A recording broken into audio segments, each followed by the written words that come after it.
Hello friends, welcome to C green pest control. உங்கள் வீட்டில் கரையான் தொல்லையா அப்படின்னா இந்த வீடியோ உங்களுக்கு தாங்க. இந்த வீடியோவில் ஒரு கம்ப்ளீட் டெர்மைட் கண்ட்ரோல் சர்வீஸ் எப்படி பண்ணணுங்கிறத டீட்டெயிலாக பார்க்கலாம் வாங்க. கஸ்டமர் கிட்ட ஒன் டே பிஃபோரா வால் பக்கத்தில் இருக்க திங்ஸ் எல்லாம் கொஞ்சம் மூவ் பண்ணி வைக்க சொல்லி இன்ஃபார்ம் பண்ணிடுவோம். ஃபர்ஸ்ட் ஸ்டெப்பா வால் அண்ட் ஃப்ளோர் ஜங்ஷன்ல 1 feet to 1 feet டிஸ்டன்ஸ் கேப்ல என்டையர் ஹவுஸும் ட்ரில் பண்ணிட்டு எக்ஸ்ட்ராவா விண்டோஸ், டோர்ஸ், வார்ட்ரோப் சுத்தி இருக்க ஃப்ரேம்ஸ் எல்லாம் ட்ரில் பண்ணிடுவோம். நெக்ஸ்ட் ட்ரில் பண்ண ஹோல்ஸ்ல கெமிக்கலை ஃபில் பண்ண ஸ்டார்ட் பண்ணிடுவோம்.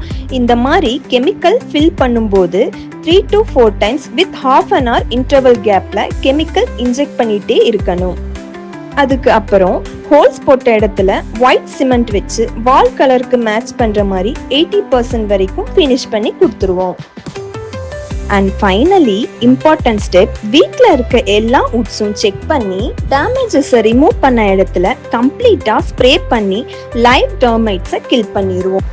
அண்ட் வுட் ரீப்ளேஸ்மெண்ட் பண்ணணும்னா கஸ்டமர் கிட்டையும் இன்ஃபார்ம் பண்ணிட்டு அண்ட் பில்டிங்க்கு ஏற்ற மாதிரி வாரண்டியும் ப்ரொவைட் பண்ணி ப்ளஸ் இயர்லி ஒன்ஸ் இன்ஸ்பெக்ஷன் விசிட்டும் எங்கள் சைட்லேருந்து கொடுத்துருவோம். இந்த வீடியோ உங்களுக்கு யூஸ்ஃபுல்லாக இருந்திருக்கும்னு நம்புகிறேன். இந்த வீடியோவை உங்கள் ஃப்ரெண்ட்ஸ் அண்ட் ஃபேமிலிக்கு ஷேர் பண்ணிவிட்டு அப்படியே லைக் அண்ட் சப்ஸ்கிரைபும் பண்ணிடுங்க. பாய்.